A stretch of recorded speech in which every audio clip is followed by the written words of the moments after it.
الحمد لله القدير الباري ثم صلاته على المختار وبعدها كسيرة الرسول موجزة منظومة الفصول.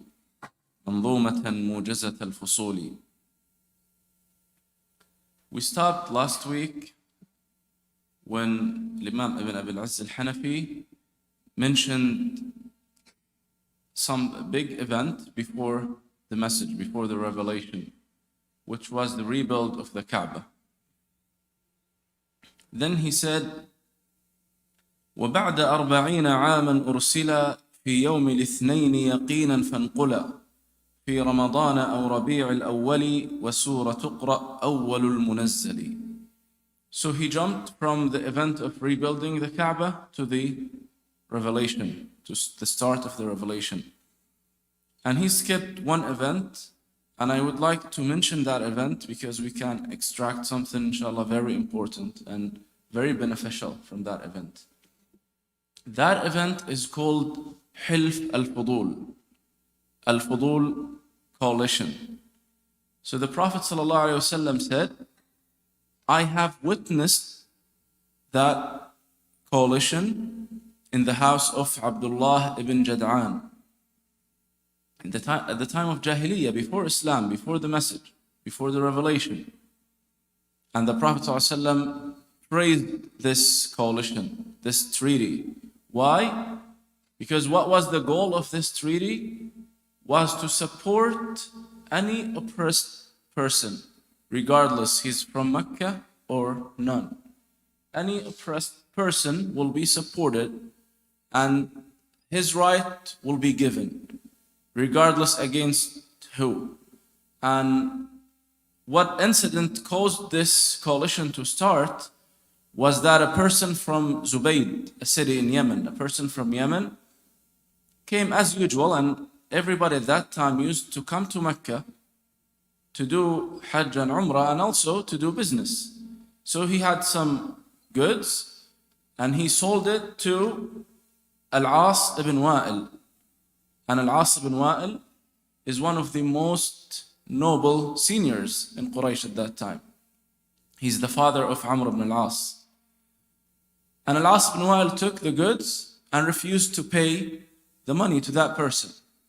And that person tried to seek help everywhere, couldn't find any solution. Then he went to the Kaaba and cried. Cried means he spoke loudly that, O people of Quraysh, O people of Muru'ah, I need help. Then Az-Zubayr ibn Abd al-Muttalib, one of the Prophet's uncles, he said, now we cannot leave this. We have to do something. And they gathered in the house of Abdullah ibn Jad'an. Remember this name because I will mention a very interesting hadith about Abdullah ibn Jad'an at the end, inshallah. So they met there and they agreed that every single oppressed person will get his right. And they started with this guy from Yemen. And they marched to the house of Al-As ibn Wa'il and they got his goods back, the guy from Yemen, and gave it back to him. So the Prophet ﷺ, that's why he praised this coalition, even it was in Jahiliyyah, with Jahili people, with idol worshippers. But the goal was justice. So what's the important lesson we can extract from this? Is that we have to interact with our community when it comes to common good goals that our Sharia agrees, our Sharia allows, then we have to do something good like this, enforcing justice, enforcing righteousness. We have to do it even with non-Muslims. So back now to what Imam Ibn Abi al-Azz al-Hanafi said. He said, وَبَعْدَ 40 عَامًا أُرْسِلَ. When he reached 40 years old, he became a messenger. He became a prophet. So the wahi, the revelation, came to him at that age. And there is no disagreement about this fact that he became a messenger at the age of 40. في يوم الاثنين يقينا فانقلا. And also there is no disagreement about this. In the day of Monday, he became a messenger. So the Prophet ﷺ was born in Monday and became a messenger in Monday. Because it's obviously narrated in an authentic hadith. But then the disagreement comes. He says, في رمضان أو ربيع الأول. In Ramadan or in Rabi' al-Awwal. So in the month of Ramadan or the month of Rabi' al-Awwal. The 3rd month and the 9th month. And it's big time frame.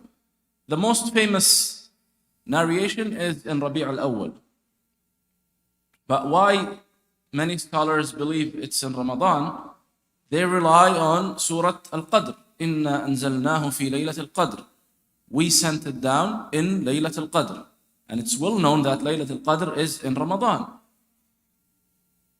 But again, it's of course not clear cut because Surah Al-Qadr not necessarily talking about the beginning of the revelation. Allah subhanahu wa ta'ala said, we sent it down in Laylat al-Qadr. But sent it down doesn't mean to the Prophet ﷺ. Many mufassirin said, was sent from the highest heavens to the Sama' al-Dunya, to the lowest heaven. Or was sent from Allah subhanahu wa ta'ala to Jibreel. So, again, the most famous narration is that it's in Rabi' al-Awwal. وَسُورَةُ اقْرَأْ أَوَّلُ الْمُنَزَّلِ. And the first revelation was Iqra. And subhanallah, the story of the beginning of revelation, كيف بدأ الوحي. And in fact, Imam al-Bukhari put this as the first chapter in his book. باب كيف بدأ الوحي. How the revelation started. And the story is well known. And subhanallah, whenever we read it, we feel the emotions. It is a strong story. No matter how many times we go through it, we still feel the scene. It's amazing story. So in an authentic hadith from Sahih Muslim, عن عائشة زوج النبي صلى الله عليه وسلم قالت كان أول ما بدأ به رسول الله صلى الله عليه وسلم من الوحي الرؤيا الصادقة. And this part we mentioned last week, that the first part of revelation that started with the Prophet ﷺ was the true dreams. Whenever he sees something, it becomes exactly as he saw next day. Then now Aisha radiallahu anha says, ثم حبب إليه الخلاء. Then he became loved to go alone, to stay alone. ثم حبب إليه الخلاء فكان يخلو بغار حراء. So he used to go to غار حراء, cave of حراء. فيتحنث فيه means to worship Allah subhanahu wa ta'ala there in that cave. الليالي أولات العدد. So many nights. He used to go there for many nights. And then he goes back to his house, to his wife Khadija, to get his food and then go back to the cave. So he used to spend a lot of time in that cave. She says, حتى فجأه الحق وهو في غار حراء. Until al-Haq means Jibreel alayhi salam came out of nowhere to him. فجأه الحق. He surprised him. He just all of a sudden appeared in front of him. He didn't see anyone coming or walking or from distance. No, just appeared in front of him. All of a sudden. حتى فجأه الحق وهو بغار حراء. فجاءه الملك فقال اقرأ. The angel came to him and said, read. قال ما أنا بقارئ. I don't know how to read. قال فأخذني فغطني حتى بلغ مني الجهد. He hugged and squeezed me until I felt so tired. حتى بلغ مني الجهد ثم أرسلني. Then he left me alone. He let me go. فقال اقرأ. Again he said for the second time, read. فَقُلْتُ مَا أَنَا بِقَارِئ. I said, I don't know how to read. Same thing. Hugged him, squeezed him, stronger than the first one, and then let him go. Then, in the third time, same thing, but then he said, اقرأ باسم ربك الذي خلق خلق الإنسان من علق اقرأ وربك الأكرم الذي علم بالقلم علم الإنسان ما لم يعلم. And subhanallah, if we ponder and think about those few verses, very short verses, but it's very deep and meaningful. First of all, the revelation was not easy upon the Prophet ﷺ, especially this, the first one. The Prophet ﷺ was terrified. Just imagine yourself in that situation. You're sitting alone in a cave, in the dark. All of a sudden, a person appears in front of you and then does all those things to you while you cannot, you're shocked. You cannot do anything. Like the Prophet ﷺ did not react, did not do anything. Then those words came. And those are the first words in Islam, the first words from the speech of Allah subhanahu wa ta'ala. اقرأ باسم ربك الذي خلق. Read by the name of your Lord. اقرأ وربك الأكرم. Read, and your Lord is the most generous. خلق الإنسان من علق. اقرأ باسم ربك الذي خلق. خلق الإنسان من علق. He created mankind from alaq, from tiny drops of water hung inside the womb of the mother. It's nothing, very weak. Subhanallah. How tyrants become like this, if they understand this ayah very well, خَلَقَ الْإِنسَانَ مِنْ عَلَقٍ. How they can become arrogant like this. اقرأ وَرَبُّكَ الْأَكْرَمِ. Read, and your Lord is the most generous. Of course, the most generous. The one who gave us this book is the most generous. الَّذِي عَلَّمَ بِالْقَلَمِ. And subhanallah, how learning by writing is crucial to humans' development. Without writing, nothing can be accomplished. Because think about it, for how many years can the knowledge be preserved if it's not written? We can see ancient civilizations, after they lost the language, no one is able to read their writings, they are gone. All their literature, all their civilization has gone. Nothing. Subhanallah. عَلَّمَ الْإِنسَانَ مَا لَمْ يَعْلَمْ. He taught mankind what they never known. So the Prophet ﷺ, after this terrifying story, he went running back home to his wife. And then he said, Zammiluni, Zammiluni. He was terrified, feeling very cold. He wants someone to warm him, someone to give him confidence, he needed to listen to wise suggestion. And subhanallah, this is again very important lesson. When someone is in the problem, he cannot, even the Prophet ﷺ, because he was terrified, so he couldn't think the proper way. He was terrified. He was unable to think wisely. But then what happened?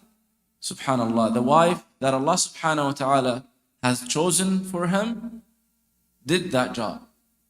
She was the wise wife. This is the right role that the wife must play. She calmed him down. After he told her what happened, and he said, I'm afraid about myself. He thought it's shayateen or something. What's this? What's happening to him? Then she said, like words should be written in gold. She said, Wallahi la yukhzika Allahu abada. By Allah, He will never humiliate you. Why? She listed the reasons. إِنَّكَ لَتَصِلُ الرَّحِمِ. You take care of the ties of your ties of kinship. إِنَّكَ لَتَصِلُ الرَّحِمِ وَتَصْدُقُ الْحَدِيثِ. And you tell the truth. وَتَحْمِلُ الْكَلْبِ. And you help whoever needs. وَتُكْسِبُ الْمَعْدُومِ. And you give the needy who doesn't have anything. وَتُقْرِئُ الضَّيْفِ. And you take care of your guests, your visitors. وَتَحْمِلُ الْكَلْبِ وَتُكْسِبُ الْمَعْدُومِ وَتُقْرِئُ الضَّيْفِ وَتُعِينُ عَلَى نَوَائِبِ الْحَقِّ. And you always help with whatever on the true path. وَتُعِينُ عَلَى نَوَائِبِ الْحَقِّ. Then after that's her wisdom radiallahu anha. She understood that a person has these characteristics cannot be hurt. This person, Allah subhanahu wa ta'ala will protect him with those characteristics. Then she took him to her cousin, Waraqa ibn Nawfal. And Waraqa ibn Nawfal at that time was a very old man, to the point that he lost his vision. He cannot see anymore.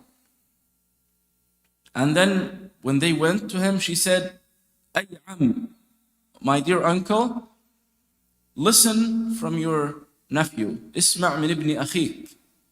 فأخبره رسول الله صلى الله عليه وسلم خبر ما رآه. The Prophet صلى الله عليه وسلم told him what he saw. Then Waraqa bin Nawfal said, هذا الناموس الذي أنزل على موسى. This is the angel that came to Musa. He knew it. Why? Because Waraqa bin Nawfal, it's mentioned in the hadith, he became a Christian writing the gospel in Arabic. يكتب الإنجيل بالعربية. He used to write the gospel in Arabic. In other words, translate the gospel. Al-Injil, the book that was revealed to Isa alayhi salam, or what was remaining from Al-Injil. But he knew a lot of that knowledge, and he knew that this is the time of prophet. And when he heard what's happening, he said, this is the angel that came to Musa. And then, subhanallah, he said, just one sentence, but this sentence saved him from hellfire. Subhanallah. One sentence with sincere intentions saved Waraqa bin Nawfal from hellfire. Because he was not upon the truth. But just this word saved him from hellfire. He said, يا ليتني فيها جذعا يا ليتني أكون حيا حين يخرجك قومك. He said, how I wish I'm a strong young man and I support you when your people kick you out. The Prophet ﷺ said, أَوَ مُخْرِجِيَّهُمْ. He was shocked. Why? I'm one of the best of them, the best among them. And I'm good to them, to everyone. Why they should expel me? So Waraqa bin Nawfal said, قال ورقة نعم لم يأتي رجل قط بما جئت به إلا عودي. No one came with this message that what you will bring to them except became enemy to them. And subhanAllah, this is what happened. And he said, وَإِنْ يُدْرِكْنِي يَوْمُكَ أَنْصُرُكَ نَصْرًا مُؤَزَّرًا. If I'm alive at that day, I will support you strongly. Subhanallah. By saying those words sincerely, as was narrated in a weak narrated hadith, that the Prophet ﷺ saw Waraqa bin Nawfal wearing white clothes. And Khadija asked him about Waraqa, and he said, if he is in hellfire, he should have been wearing something else. But the fact that he was wearing white clothes, he's in Jannah. And of course, because the dreams of prophets are true, that's why we can't tell he's in Jannah. Last point, and sorry for taking 1 minute more. When I said, remember Abdullah ibn Jad'an, see the difference in intentions. As we saw in last week, the Abyssinians army and the Quraysh both wanted to destroy the Kaaba, but the Abyssinians army to destroy it for good, and Quraysh just to rebuild it. And they received different actions from Allah subhanahu wa ta'ala based on their intentions. And look here, Waraq ibn Nawfal, he didn't do anything to the Prophet sallallahu alaihi wasallam. Nothing. The Prophet sallallahu alaihi wasallam, Waraq ibn Nawfal actually died before the actual message came to the Prophet sallallahu alaihi wasallam. So he was not even a Muslim. But he had this sincere intention that when you get the message, I will support you and I will follow you. And Abdullah ibn Jad'an, it's this narration in Sahih Muslim. Aisha radiallahu anha asked the Prophet sallallahu alaihi wasallam. She said, Abdullah ibn Jad'an was in Jahiliyyah, يصل الرحم ويطعم المسكين. He was a very good, noble person. And the Hilf al-Fudul that we mentioned was in his house. He was a very good person, helping everyone. What's going to happen to him on the Day of Judgment? The Prophet ﷺ said, لا ينفعه. It's not going to help him on the Day of Judgment. Why? إنه لم يقل يوما رب اغفر لي خطيئتي يوم الدين. He never said, oh Allah, forgive my sins on the Day of Judgment. In other words, people who are doing good, but not for the sake of Allah, they never mentioned the name of Allah. They never wanted the hereafter. So why should Allah subhanahu wa ta'ala give them the hereafter? They didn't ask for it. So this is, subhanallah, again the difference in intentions. And as we all know, the famous hadith, إِنَّمَا الْأَعْمَالُ بِالنِّيَّاتِ. وَجَزَاكُمُ اللَّهُ خَيْرًا.